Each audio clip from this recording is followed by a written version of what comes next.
I'm speaking with Bill West, who's just arrived home from a trip to Japan. It was a fairly hectic trip, Bill. Very hectic, Gary, and been home for 4 or 5 days, so just is not quite right, but I still feel that I'm sort of moving, but very hectic. Yeah, we deliberately said it that way because when you're over there and at ratepayers' expense, it was important and highly appropriate that we were busy and we got to meet as many people as we could and catch up with old friends and promote Cara. From the Cara point of view, are there positives out of it?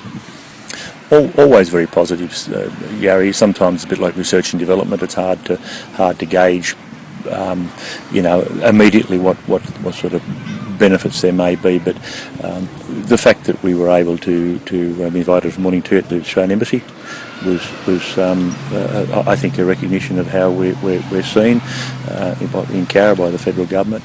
Was very lovely. Next door to the Mitsui Club for lunch that day with a member of the Mitsui family.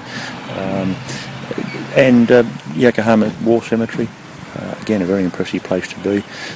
Joetsu City, and a visit to Noetsu Peace Park and where the prisoner of war camp was there, and there was 2 Australians of course who were interned there. And we have a friendship agreement with Joetsu.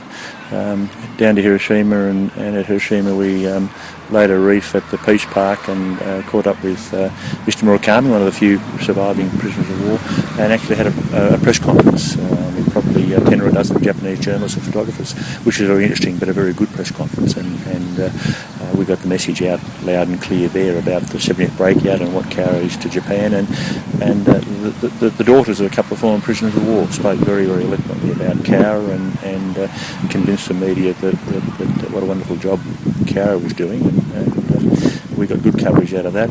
Got coverage in the Tokyo newspapers, front page of the Joetsu paper, planting a tree with their mayor, and as I say, good coverage by TV and paper, print, in Hiroshima. And of course from there went down to Fukuoka and caught up with members of the Nagakura family, Seiji and his lovely wife Riko, and many of their friends. So it was that was a benefit again. We're talking about more trips to Cara, and I think one of the other discussions we had was how we can make it easier for Japanese people to come to Cara, because you fly to Sydney in a hurry and then you've got 4 hours to come to Cara. So we're looking at ways of trying to resolve that issue, and of course an international airport in Canberra will probably help that because it'll be only 2 hours away. So would be handy. Now, I assume we're expecting visits from the Japanese people sometime in the next 12 months. There is a lot of interest in the 70th anniversary of the breakout, which is 2nd, 3rd, 4th, 5th of August, or not so much on the 4th because that's the anniversary of the centenary of the declaration of World War One.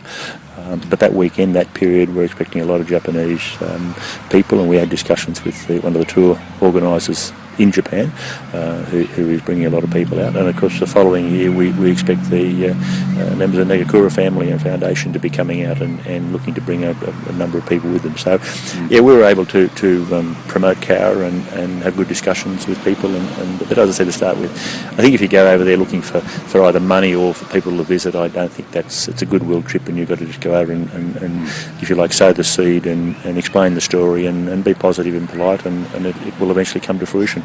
And you would hope that the outcome will be in the future?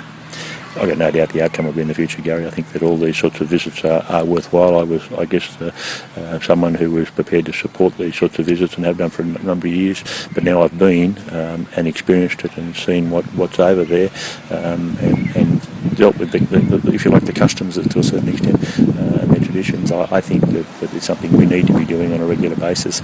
Okay, well, thanks for sharing that with us. And I think the other thing in terms of the Japanese visit, it was Lawrence Ryan, who mostly organising, did a brilliant job. The whole delegation was brilliant. Obviously, the general manager is an exceptional person and had helped with the planning and looked after us very well over there and made sure it was spot on. But Judy Smith, of course, the deputy mayor, speaks Japanese, understands the culture, was superb. And we also had Gordon Rolls, who's the president of the Breakout Association, who was also fitted in very well, as did Lawrence Ryan's wife Robin, who also fitted in very well on a number of occasions when we were in mixed company.